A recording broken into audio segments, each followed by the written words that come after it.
My name is Ma'at Mays, and I am here with Josie Pimentel. We are participants in the Project Next Generation program at Carbondale Public Library. Today is November 9th, 2016, and we will be interviewing Illinois veteran Cory Babar at the Carbondale Public Library in Carbondale, Illinois. This interview is being conducted for the Illinois Veterans History Project. Please tell us your full name. My name is Cory Babar. When, where, and when were you born?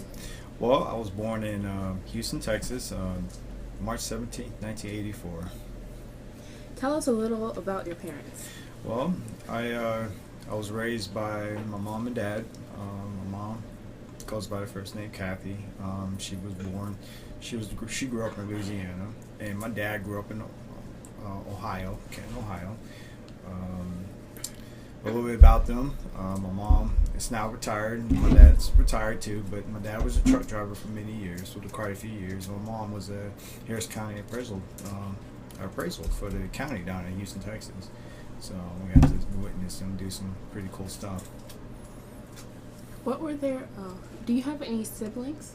Yes, I have a older sister named Kim. She's living in Washington D.C. at the moment. Did any of your family members serve in the military? The only member of the family that has served in the military was my grandfather. He served in the Air Force back in the 50s, during that time here. But I was the first current generation to serve in the military. What were you doing before you entered the service?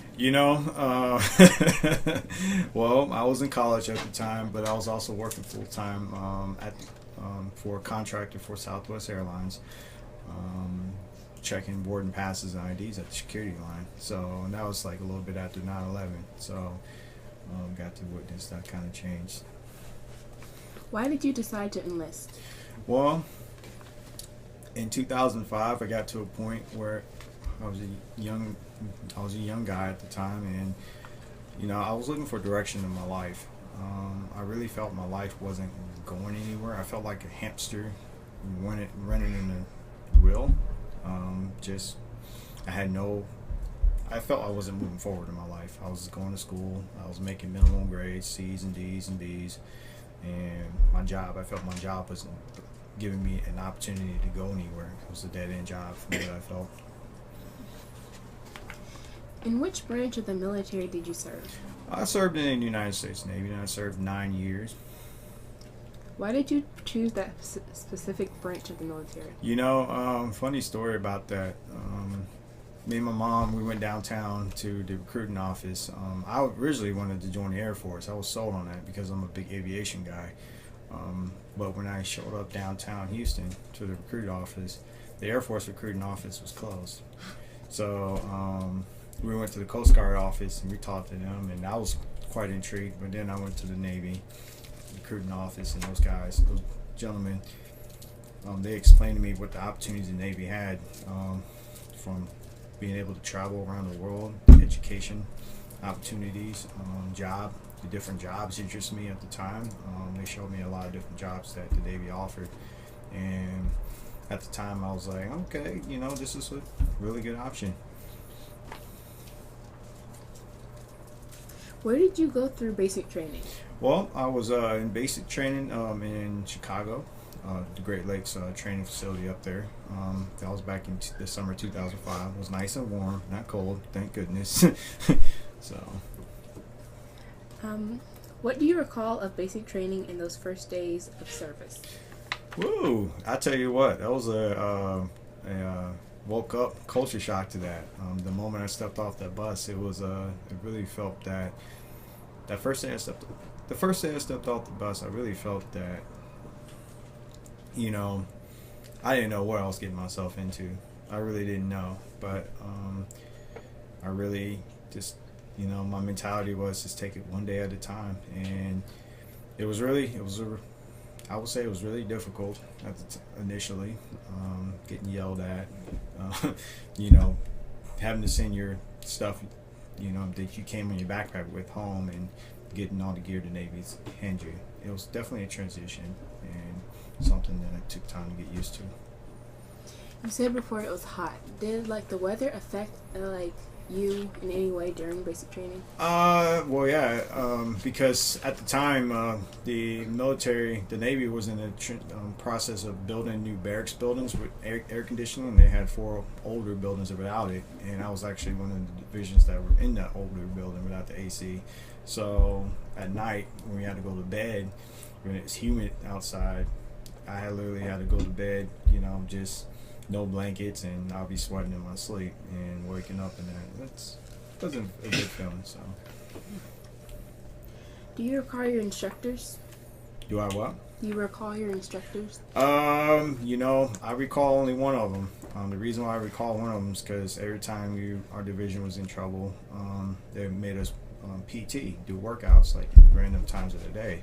Well, I wasn't one. I considered myself to be really in shape at the time, and push-ups and sit-ups I thought were pretty easy. But it's funny. She came across and she's like, I guess she could tell that I wasn't too much of a challenge, and she's like, "You think this is easy?" And I was like, "No." And then she made us do Pilates in boot camp. Made us do Pilates, and yeah, that kicked a lot of our butts, even mine. So. Did you ever consider quitting during basic training? No, I haven't considered quitting in basic training. I really felt that quitting wasn't an opportunity for me at the time, because it was so early on, and I knew things would get better, as basic training progressed through. So I just had to just toughen out and get through. You spent your whole Navy career on submarines. Was this a choice, or was that just how you were assigned? Submarine Service is a volunteer service in the Navy, and it's something that I volunteered for at the time. Why? Well, the recruiters told me you make more money. That's one of the number one reasons I did it. But at the same time, when I kept reading more about it, prayed about it, I really intrigued about the uniqueness of serving in that kind of force, the rarity of who serves in the submarine force. I never knew anybody who did, so I was like, well, let me try this out. This is unique. So, what type of work were you assigned to while on the submarine? Well, I did all kinds of different work. I started out, I drove the ship. I also did atmosphere monitoring, so I had to measure different gases in the atmosphere. Also navigated the ship. I had to take part of voyage planning, chart updating. I also did information technology, so it's computer networking. So I did a little bit of work of that. I also did some cleaning. I had to clean and did some paint work that I had to do too. What kind of food did you eat? Well, it all depended on what was on the menu, but we had what we call a 21-day cycle, where each day, we cycle through the menu like 3, each week, and then each 3 weeks, the menu changed. But certain days, like pizza night was Saturday night, Monday was regular food. Tuesday was Italian. I think Thursday was Italian night. Friday was burgers, and Sunday was steak night. When you say regular food, what do you mean? Well, just it could be meatloaf some days. It can be baked chicken, baked fish certain days, veggies on the side, salads, different assortment of desserts. But really, the only thing that really stood out to me was, pizza night Saturday night, burgers Friday, steaks Sunday, and Thursday night was Italian night. Those were the nights that really stuck out to me. Where did you sleep? Well, I slept in different locations. I can recall one of the locations was I slept next to the torpedo in the torpedo room my first 2 weeks on board. So I had a rack there, and then later on throughout my submarine career, I had to share a rack with 2 other guys. I had 2 different racks, so it depends on how many people were on board, where I slept, how junior you are. That's where I slept. How long was an average tour on the submarine? That all depends on what missions are going on. They can go from 3 days to a total of 90 days, depending on what the boat's mission was. But I would say that majority of my underways have been between 2 to a month long, based on our ship's mission. What was the longest amount of time you spent underwater? Oh, I stayed underwater. The longest time was 63 days underwater straight. How did being in an enclosed space for prolonged periods of time affect you? Well, I used to tell a lot of people when I answer this question is, imagine your life, imagine pushing pause on your life while everyone else's life kept going. That's what I really felt. Because once you go into water, you have no communication, no internet with the outside world, so you really do take a pause. Good example is like, for example, depending on which music is currently out, we can leave for about 2 months, and I'm used to hearing certain songs on the radio, and I come back 2 months later, there's a whole new set of songs, and everyone considers this song, oh no, everyone's tired of that song. Oh, I still like that song. So that's a good example. Did you do anything to mentally prepare yourself to spend a long time on the submarine? Yes, I did. One of the things I had to do was definitely get personal matters in order, such as get my bills on automatic payment, make sure that my house or apartment was clean, because I don't like coming back to a dirty place when I'm gone for long periods of time. Another thing I did was I really felt that the more prepared I was to get underway, the better it would be for me, because that way there's less things for me to worry about on the outside. When you were on the sub, what did you do for entertainment? Well, it depends. What I did a lot was work out. I did work out a lot. I had to find, that was one of the ways I entertained myself. I read books, I watched movies, I also played some video games or board games. So it all depends on what I brought on the way at the time or what was going on. What locations did you travel on your submarine missions? I can't say the exact locations I've been, but I tell you the port visits I visit were Japan, Korea, South Korea, that is, the Philippines, Singapore, Australia, and Guam and Hawaii. I was stationed in Guam and Saipan, in those places. Did you get to eat local foods while you were overseas? I did, and I did, and I tried to take advantage of that. I had Japanese food when I was in Japan, Korean, Singapore, had some Singapore food, Australian. So everywhere I've been, I do try to try something that's somewhere different. Did you get any off-duty time when you were abroad? I did. When we pull in our ports, they give us a few days off. Every few days you get off, and then some days you'll have to report back for duty. So me and a group of guys, we would go get us a hotel room somewhere like Japan or in Australia, and then we just go explore the city and explore the different things to see. Can you describe the differences between Navy men and submarine men? Yeah, I think the biggest difference is the camaraderie.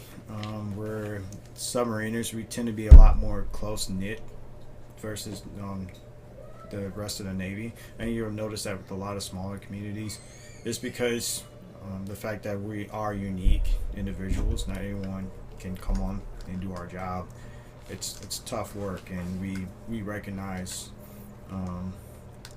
who else served on submarines, because we take a lot of pride in it. But that's one of the biggest things I will say that stands out about us, is that we're a lot closer, and we may disagree on certain things, but at the end of the day, we'll treat each other like brothers, because that's what we are. Did you ever have a tour extended? Mm-hmm. I did. Very frustrating. 3 different times. We were in a situation where we couldn't we were on a mission where we just couldn't exit that mission, and that's all I can say about it.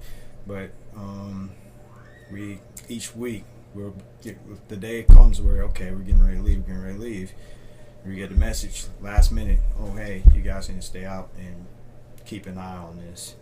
Okay, and we had to stay out each week, so and it was like that for 3 weeks. How long were you in the military? I was in for 9 years. Why did you decide to end your military career? You know, I enjoy serving my country, and I was blessed for being able to do so. When my contract expired, I was looking for different opportunities inside the Navy that didn't really work out. So I decided to pursue my dream of flying.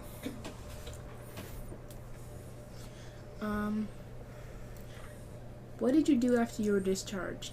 One of the things I did was definitely I took some time off. Took 2 months or so off just to really regroup and really get readjusted to civilian life. And then I went and pursued my private pilot certificate before I came back to school and pursued my degree. How was the transition from military life back to civilian life? Well, it's a little bit of a challenge. It was quite a bit of a challenge, actually, from leaving a group of people you normally go to work with and you're really close with to coming in the civilian world and not having that camaraderie there. So that was a little bit of adjustment there. Financially, it was an adjustment there. Not getting that military paycheck like I was. At the time, I was also going through a lot of adjustments, such as moving, because I had to move out my condo and rent it out, and then move to Illinois. So it was definitely a challenge, a lot to take in, definitely the transition. How were you received by your family and community? I really felt that my family and community embraced me and really appreciate the service that I did put in, that I served, which is what I've been receiving, which has been grateful. Did you use any military benefits? Yes, I did. I'm using the GI Bill currently, which this is my last year at school, which allows me to go back to school for free and have my flight training paid for free, which has been awesome because I wouldn't be able to pursue this dream without it. And I bought my condo with the VA loan back in 2012 as a birthday present to myself. So.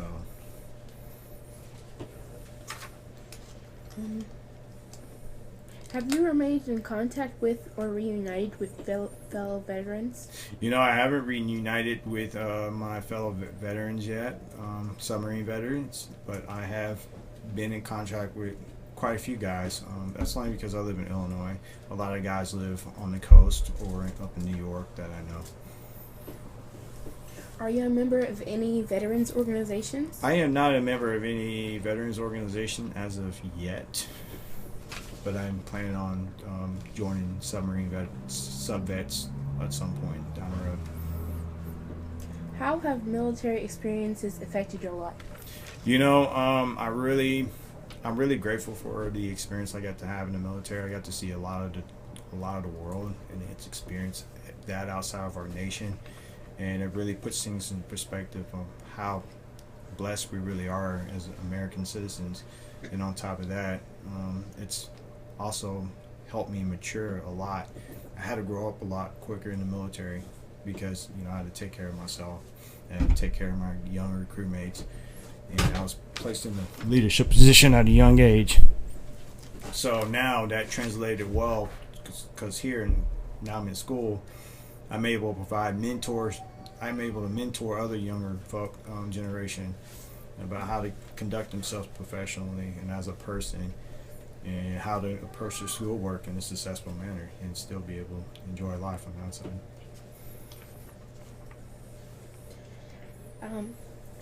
How has your military service impacted your feelings about war and the military in general? Can you repeat that question again? How has military service impacted your feelings about war and the military in general? War and the military in general, that's a tough subject. Really, really, the only way I can really get on board with any kind of war is if there's any good reason for it. And we all have different views of war. It's something that's constantly has been going on for the last many years in the world, and I prefer not to be in war, but I understand there's some reasons why you have to go fight a conflict.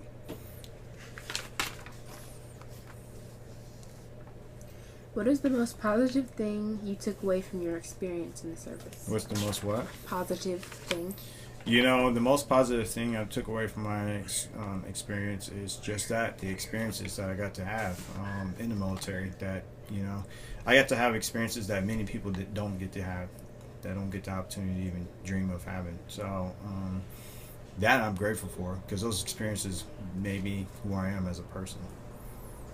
Is there anything you feel we haven't discussed or should be added to this interview? I don't actually. One thing. So I know that you're in school now. Tell us a little bit about what you're studying and what you're planning to do once you're done with school. Well, I'm majoring in aviation flight management currently. I'm planning on becoming an airline pilot for American Airlines someday. I just landed a huge news this past Monday. I'm going to be interning in the flight operations department for American in Dallas. So I'm very happy about that, because it really shows that the amount of hard work I put in the last 2 years has really paid off, and it's going to open up new doors for different opportunities for me to move forward in my career as an airline pilot. So I'm very excited. This is my last year in school, and my hard work is really just starting to show. Oh, how did you end up going to school in Carbondale? All the cards just fell in the right place, but I really felt that this is a place that I needed to be. I looked at multiple different schools, University of North Dakota. I looked at Jacksonville University in Florida, and I just really felt that, my heart really felt that this was the place I had to be. All the cards aligned to come here. And the way I've got the news that I got accepted in this school, I found this out while I was underwater, by the way. So the way I found out about it, and the amount of joy I had and the excitement I had to come here, I just really felt that this was the place I had to come to get my education. And it definitely Southern Illinois University, my hunch was correct. There was a lot of opportunities that came available because I came to this school that I felt that I probably wouldn't have if I didn't come here. Cool. Hey, one more question. Do you have anything else? You guys have anything else? Anybody have a question?